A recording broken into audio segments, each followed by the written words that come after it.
بات ہے، سبحان اللہ. یہ ہوتی ہے نعت، کہ جب نعت پڑھی جائے تو نعت والے کا تصور ذہن میں آ جائے.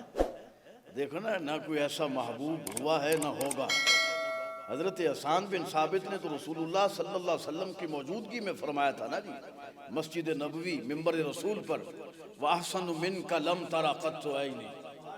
اے پیاری پیاری زلفوں والے، والضحیٰ کے مکھڑے والے، میں نے آج تک، میری اس آنکھ نے آج تک اور نہ قیامت تک ایسا حسین نہ پہلے دیکھا، نہ اب دیکھا، نہ قیامت تک کو دیکھے گا.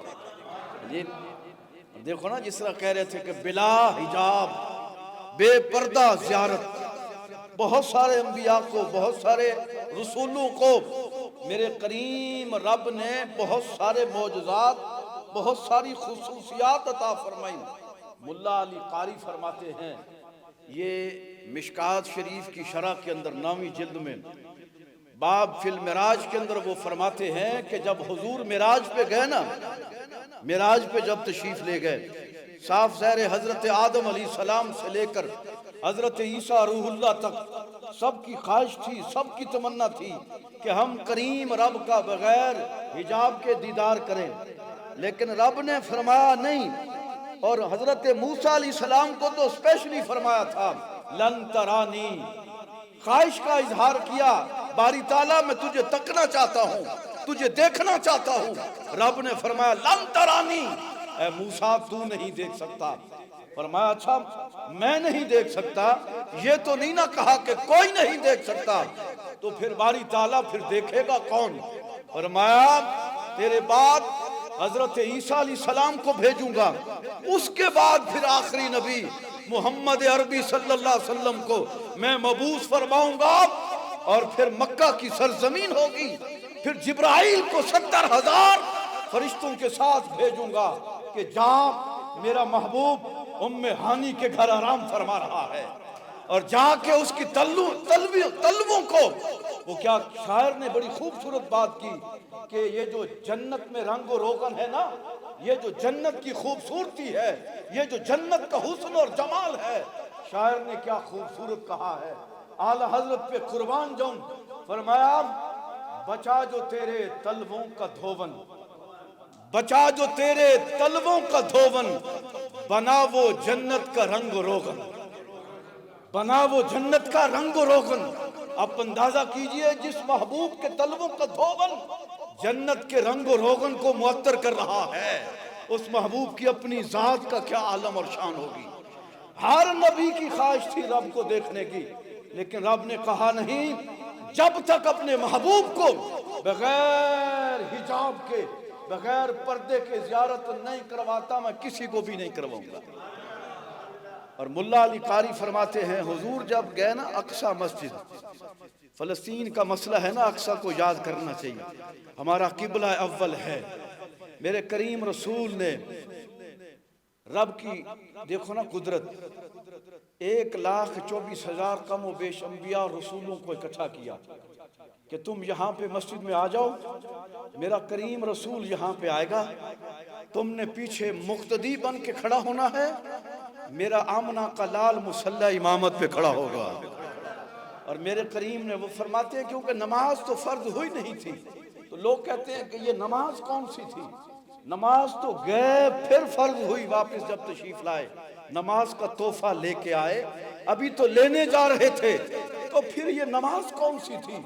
ملا علی قاری رحمت اللہ علیہ فرماتے ہیں، وہ فرماتے ہیں یہ صلاۃ الخصوصیہ تھی، یہ خصوصی 2 رکعت نماز تھی جو کریم رب نے اپنے محبوب کو شان عطا فرما دی تھی. اور پھر فرماتے ہیں رب پھر بلایا اپنے پاس، فقان قاب قوسین او ادنا، یعنی بالکل رب نے سامنے بٹھایا اور فرمایا محبوب تو اتنی صعوبتیں برداشت کر کے آیا ہے، مکہ کے لوگوں نے تجھے بڑا ستایا ہے، تیری ماں ہوتی تو تیرے سر پہ دست شفقت رکھتی، تیرا باپ ہوتا تو تجھے دلاسا دیتا، سینے سے لگاتا، لیکن میں تو سارا منظر دیکھ رہا تھا. اے محبوب بے آیوننا، محبوب میں مکہ میں چلتے ہوئے بھی دیکھ رہا تھا، اور وادی طائف میں پتھر کھاتے ہوئے بھی تمہیں دیکھ رہا تھا، اور میں انتظار میں تھا کہ محبوب کو کسی نے دلاسا نہیں دیا. ماں ہوتی دلاسا دیتی، باپ ہوتا دلاسا دیتا، کوئی اور عائزہ اقارب رشتہ دار ہوتے سینے سے لگاتے، تسلیاں دیتے. لیکن فرمایا محبوب تو نے تکلیفیں زیادہ برداشت کی ہیں، لہٰذا عزت اور عظمت بھی سارے رسولوں اور نبیوں سے میں نے تجھے اعلیٰ عطا فرمائی. اور فرمایا بس آپ آ جا، میرے پاس آ جا، میں سامنے بٹھاؤں گا، سارے پردے ہٹا دوں گا، سارے پردے ہٹا کے میں کہوں گا محبوب تو مینوں رج کے ویکھ میں تینوں رج کے ویکھاں، تو مینوں ویکھ میں تینوں رج کے ویکھاں. جب واپس تشریف لائے، جو بات کرنا چاہتا ہوں، میرے کریم نے 2 مرتبہ مسجد اقصی میں نماز پڑھی ہے. انبیاء کی امامت کروائیے 2 مرتبہ. ایک نیا نقطہ سن لیں آپ 1 مرتبہ سنتے ہیں نا نماز پڑھائی، ملا علی قاری فرماتے ہیں 2 مرتبہ. پہلی صلاۃ الخصوصیہ تھی، دوسری صلاۃ الوداع تھی. جب واپس تشریف لائے، سارے انبیاء رسولوں کو رب نے اکٹھا کیا. آدم تیری خواہش تھی نا میں تجھے دیکھوں، خواہش تیری تھی نا رب کو دیکھوں. نوح تیری بھی خواہش تھی نا رب کو دیکھوں. اسماعیل تیری بھی خواہش تھی نا، ابراہیم تیری بھی خواہش تھی، یعقوب و یوسف و موسیٰ عیسیٰ تمہاری خواہش تھی نا کہ رب کو دیکھوں. پھر آؤ میرا محبوب انوار اور تجلیات میں گم ہو کر میری زیارت کر کے آ رہا ہے. پہلے جب آیا تھا میری زیارت نہیں کی تھی، میں دوبارہ تمہیں جمع کرتا ہوں، تم آؤ. میرا کریم رسول تمہیں الوداعی سلام بھی کہے گا. اور پھر میرے کریم رسول نے یہ جملہ وہاں پہ فرمایا تھا، فرمایا سارے اکٹھے ہو گئے، نماز پڑھائی. نماز کے بعد میرے کریم رسول نے فرمایا من رعانی فقد رعا الحق. فرمایا تم سارے طالب تھے کہ رب کو دیکھیں.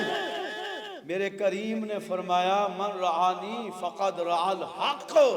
فرمایا اب جس نے مجھے دیکھ لیا اس نے اسے دیکھ لیا.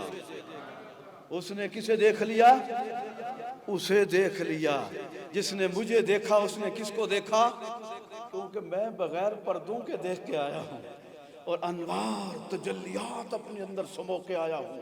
بس مجھے دیکھو، یوں سمجھو ہم رب کے نور کا دیدار کر رہے ہیں. دعا فرمائے اللہ کریم اس ادارہ کو دن دوگنی رات چوگنی ترقی عطا فرمائے.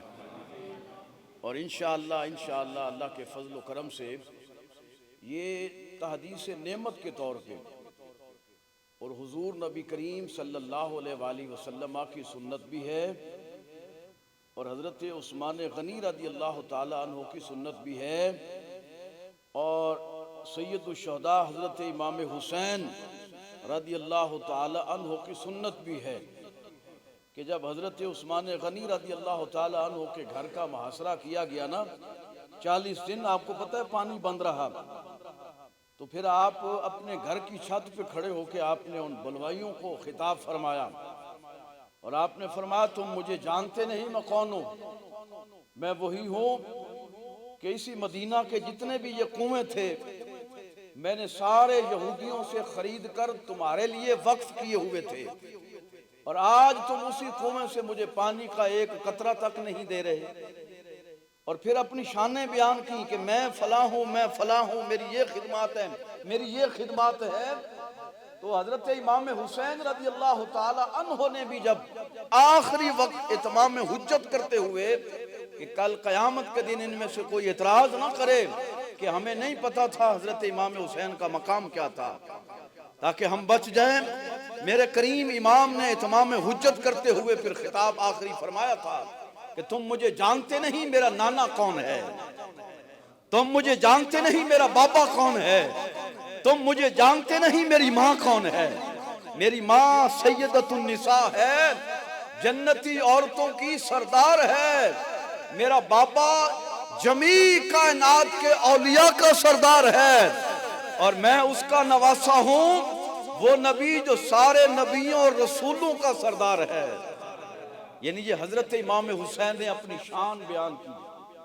یعنی اپنا کسر نفسی سے کام نہیں لیا کہ نہیں جی میں تو کچھ بھی نہیں ہوں، آپ مجھے مارنا چاہتے ہو مار دو، لیکن آپ نے فرمایا نہیں، اب وقت ہے، بتانا پڑتا ہے کہ ہم کون ہیں، تاکہ پتہ چلے کہ الحمدللہ اس ادارہ کے اندر بھی لگڑ مگڑ بندے نہیں بیٹھے ہوئے، اللہ کے فضل سے الحمدللہ یہ اس ادارہ کو اعزاز حاصل ہے۔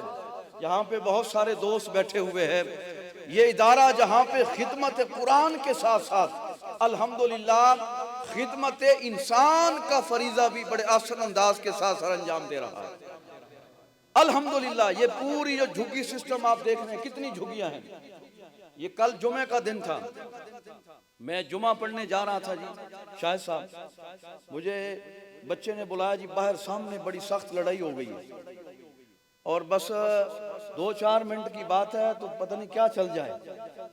میں وہاں پہ گیا، اللہ نے توفیق دی، میں نے دونوں جو تھے فریقین ان کو صبر اور تحمل کا درس دیا، اور میں نے کہا اب جمعہ کا ٹائم ہے، میں جمعہ پڑھانے جا رہا ہوں، میرے آنے تک کسی نے کوئی ہاتھ نہیں اٹھانا، کسی نے کوئی بات نہیں کرنی۔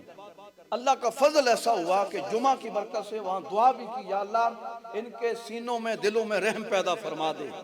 ادھر سے بھی بندے ٹھوکر سے انہوں نے بلوا لیے تھے، انہوں نے پتہ نہیں کہاں سے بلوا لیے تھے کہ اب ان کی ایسی کی تیسی اینٹ سے اینٹ بجا دیں گے، لیکن جب واپس آیا دیکھا سارے شیر و شکر ہو چکے تھے جناب۔ یعنی یہ ہمارے ادارے کا کریڈٹ ہے اللہ کے فضل و کرم سے، اور اس ادارہ نے اسی سردیوں کے سیزن میں 5 یہاں جھگیوں میں رہنے والے خاندانوں کو بستر مہیا کیے ہیں، اور آپ کو پتہ ہے کہ ہم نے یہاں پہ 2 آئی کیمپ لگائے ہیں، جس سے سینکڑوں لوگوں کی حضرت آنکھوں کا آپریٹ بھی ہوا ہے، اور جتنے بھی آنکھوں کے امراض سے قبلہ شاہد صاحب ان کے الحمدللہ فی سبیل اللہ بہت سارے لوگ گواہ ہیں جنہوں نے خود یہاں پہ آنکھیں چیک کروائی ہیں، اور الحمدللہ کیونکہ میں 24 گھنٹے یہاں خدمت کے لیے حاضر ہوتا ہوں، کوئی نہ کوئی بندہ ہر دوسرے دن آنکھوں کے حوالے سے آتا رہتا ہے، یہ سنا ہے یہاں کیمپ لگتا ہے۔ میں نے کہا وہ تو مہینے بعد لگتا ہے، آپ کا مسئلہ کیا ہے؟ کہتے ہیں ہماری آنکھ کا مسئلہ ہے۔ ہم پھر اپنا ادارے کا لیٹر ہیڈ پیڈ دیتے ہیں کہ فلاں ہاسپٹل میں چلے جاؤ، ہمارا ان کے ساتھ معاہدہ ہے، الحمدللہ آپریٹ سے لے کر وہ ڈراپس تک انشاءاللہ تعالیٰ اگر ہو سکے تو پک اینڈ ڈراپ بھی فی سبیل اللہ اللہ کی رضا کے لیے ہمارے ادارہ کی طرف سے اور ہاسپٹل کی طرف سے مفت ہوتی ہے الحمدللہ۔ یہی خدمت انسانیت ہے۔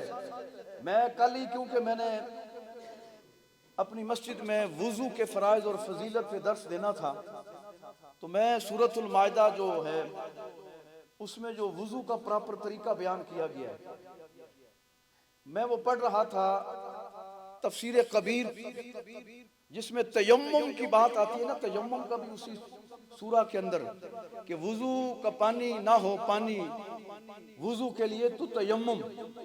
تو امام فخر الدین رازی رضی اللہ تعالیٰ عنہ اسی آیت کے تحت وہ تفسیر کرتے ہوئے لکھتے ہیں، اسلام کی حقانیت دیکھو، اسلام کتنا پیار کرتا ہے انسان تو انسان، اسلام جانوروں سے بھی محبت اور پیار کا درس دیتا ہے۔ تو میں اس تفسیر میں یہ نقطہ میں پڑھ کے یقین جانیے میں چونک گیا کہ اسلام اتنا بلند تر دین ہے۔ اس میں لکھا ہوا یہ تھا، اگر آپ سفر میں جا رہے ہیں، آپ کے پاس پانی تھوڑا سا ہے اور آپ کے ساتھ ایک شکاری کتا ہے، آپ اس کو ساتھ لے کے جا رہے ہیں مقصد کے لیے، یا ویسے وہ چھوٹا سا کتا ہے، جانور ہے نا، پلید ہے، اس کو ساتھ لے کے جا رہے ہیں، ایک ایسے علاقے میں آپ پہنچے ہیں یہاں پانی نہیں ہے، نماز کا وقت ہو گیا ہے، اور آپ کے پاس پانی اتنا ہے، ادھر کتے کو بھی شدید پیاس لگی ہوئی ہے، اور آپ نے وضو کر کے نماز فرض پڑھنی ہے۔ امام فخر الدین رازی تفسیر کبیر میں لکھتے ہیں، اس آیت کے تحت تفسیر کرتے ہوئے وہ فرماتے ہیں کہ اسلام کا طریقہ یہ ہے، محبت کا درس خدمت انسانیت کے ساتھ ساتھ خدمت حیوانیت کا کتنا درس دیتا ہے اسلام۔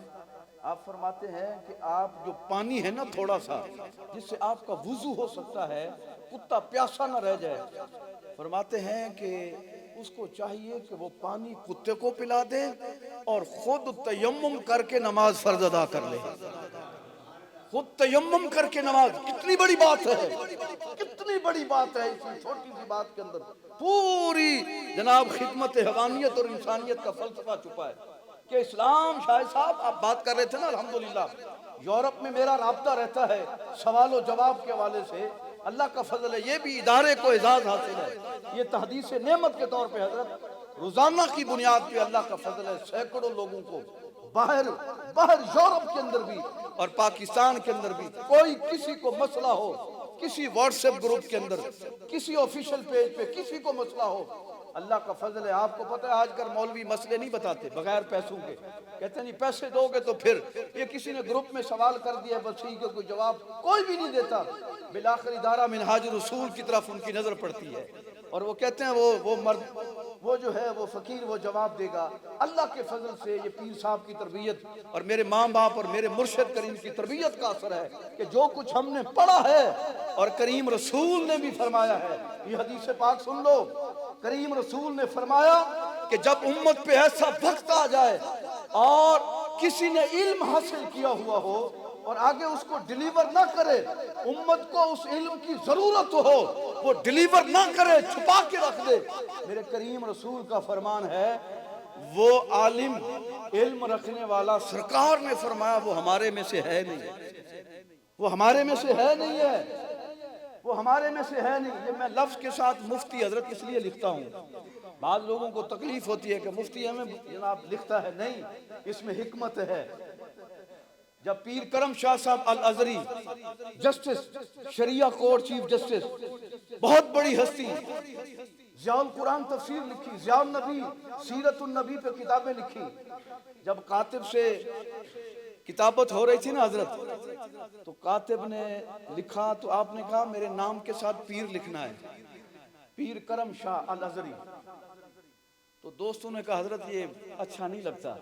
کہ خود پیر اپنے نام کے ساتھ خود پیر یہ بات سمجھے ذرا سمجھا کریں بات یہاں ہم سیکھنے آتے ہیں سبھی فرمایا آپ کو سمجھ نہیں آئے گی یہ میں کیوں لکھواتا ہوں میں لکھواتا اس لیے ہوں تاکہ لوگوں کو پتہ چلے کہ سارے پیر ان پڑھ نہیں ہوندے سارے پیر جنہوں سمجھ آئی وہ سبحان اللہ کہہ دے جنہوں نہیں آئی تو سرے لائی جاؤ بس ہے جی کون سبحان اللہ فرمایا سارے پیر ان پڑھ نہیں ہوتے لوگوں کو ہم بتانا یہ چاہتے ہیں کہ کوئی پیر ایسے ہوتے ہیں قبلہ پیر جناب محمد اکرم قادری نقشبندی صاحب جیسے کہ جو دنیا کا علم بھی جانتے ہیں دین کا علم بھی جانتے ہیں روحانیت اور تصوف کا علم بھی جانتے ہیں تاکہ کوئی مغالطے میں نہ رہے تو فقیر بھی مفتی اس لیے الحمدللہ کورس بھی کیا ہوا ہے باقاعدہ درس نظامی ہے 20-25 کتابیں بھی لکھی ہے 6,500 حضرت کالم لکھے ہیں فقیر نے 6,500 کالم کرنٹ ایشوز پر فی البدی اللہ کا فضل ہے جب لکھنے بیٹھتے تھے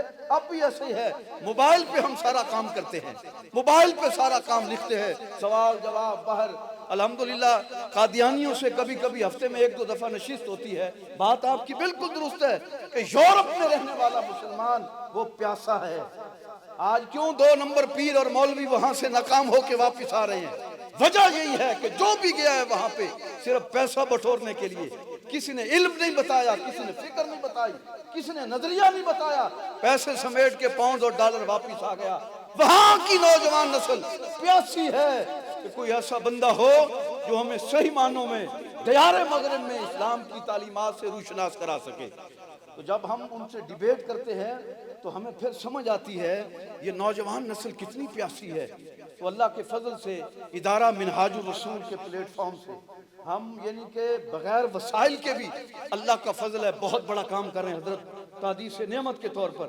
ہمارے پاس وسائل نہیں ہے کوئی ہمارا کمپیوٹر اتنا عالیشان سیکشن بھی نہیں ہے کوئی ٹیم بھی نہیں ہے ہم اکیلے لگے ہوئے ہیں منیب صاحب ہیں اپنی جگہ پہ اکیلے لگے ہوئے ہیں عمر بھائی ہیں یہ اپنی جگہ پہ اکیلے لگے ہوئے ہیں فقیر ہے اپنی جگہ پہ اکیلے قبلہ قاری صاحب ہیں لگے ہوئے ہیں پیر صاحب ہیں اکیلے یعنی ہوتا ہے نا ایک بہت بڑا ٹیم ورک لیکن اب انشاءاللہ آپ جیسے لوگ ہمارے ساتھ ملتے جا رہے ہیں قبلہ پیر صاحب اکیلے چلے تھے اکیلا ہی چلا تھا جانب منزل مگر ساتھ لوگ ملتے گئے اور کارواں بنتا گیا کارواں بنتا گیا میں ایک پیشین گوئی کرنا چاہتا ہوں فقیر نے 12 سال پہلے حضرت ایک تحریک شروع کی تھی تحریک اصلاح محافل نعت بالکل اکیلا تھا لگے رہے اخلاص نیت کے ساتھ کام کیا الحمدللہ آج اس وقت پوری دنیا کے اندر اس تحریک کا ایک نام ہے، اور وہ تحریک ادارہ منہاج الرسول کے اندر ہے۔ یہ ہمارا مرکزی انشاءاللہ یہ ایک دن آئے گا انشاءاللہ،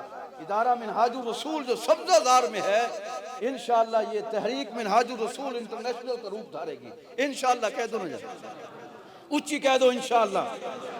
یعنی کہنے کا مقصد یہ ہے کہ جو ہم نے اکیلے سفر شروع کیا تھا اصلاح محافل نعت کا، آج پوری دنیا کے اندر اللہ کا فضل ہے، آپ دیکھ سکتے ہیں نیٹ پر تحریک اصلاح محافل نعت اور ادارہ منہاج الرسول کی گونج ہے۔ یورپ کے اندر بھی ہمارے ادارہ کے تھے، ہمارے ادارہ کے ڈائریکٹر بورڈ آف گورنر کے جناب وہ ممبر علامہ مفتی امجد علی ثانی صاحب یورپ گیا، واپس آ گیا پرسوں کو جناب، وہ بتا رہے تھے کہ الحمدللہ میں جہاں پہ بھی گیا ہوں میں نے ادارہ منہاج الرسول کی جو فکر ہے، جو اس کا میسج ہے، جو میتھڈ ہے، جو میں وہاں دیکھ کے آیا ہوں، اللہ کا فضل ہے جس شہر میں گیا ہوں میں نے ادارہ منہاج الرسول کے پیغام کو عام کیا ہے، عام کیا ہے اللہ کے فضل سے۔ حضرات محترم دعا کریں اللہ کریم اس ادارے کے ساتھ ہمارا مرنا جینا کر دے، کہہ دو نا آمین۔ حالات بہت کٹھن ہیں، خدا کی قسم، فرسودہ روایات، غلط قسم کی رسومات، دین تو دین اب یعنی شادی بیاہ کے اندر دیکھنے کتنی بغیرتی بے حیائی پھیل چکی ہے۔ میں حالانکہ لائسنس ہولڈر ہوں، یہ کئی گواہ ہیں میرے دوست، نکاح خواہ میرے پاس لائسنس ہے، لیکن میں تنگ آ گیا ہوں۔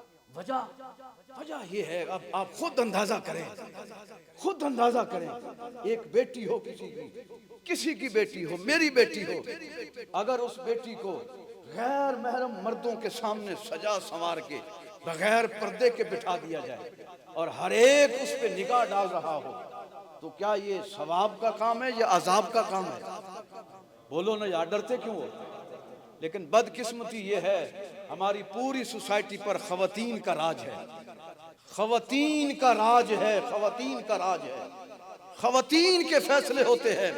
بڑے بڑے پیر خانوں پہ بھی میں نے دیکھا ہے خواتین کا راج ہے، اور جو بھی شخص خواتین کے پیچھے چلتا ہے وہ سیدھا جہنم میں جاتا ہے۔ قرآن کی نفی ہو رہی ہے۔ قرآن کیا کہتا ہے شاہ صاحب؟ قرآن کہتا ہے الرجال قوامون علی النساء، فرمایا یہ جو مرد ہیں نا یہ عورتوں پر حاکم ہیں۔ کیا ہے؟ ہن عورتاں حاکم نے، کیوں جی؟ بول دے نہیں، تسی ڈر دیو میرے خیال بیبیاں کو، ڈر دیو، ڈر لگنا ہے، ڈر دے، بڑے بڑے پیر ڈر جاندے نے، مفتی تے اسی تے کچھ بھی نہیں، کیوں جی؟ ڈر دے ہیں، باقی ڈر لگتا ہے۔ لیکن یہ ہنسنے والی بات نہیں ہے، یہ لمحہ فکریہ ہے۔ اس ادارے کا خدا کی قسم میسج یہی ہے کہ بس اس ادارے سے جڑ جاؤ، جتنے جوگے ہو، جتنے جوگے ہو۔ اللہ نے قلم کی طاقت دی ہے، جس طرح منیب صاحب فرما رہے تھے، قلم استعمال کیجئے۔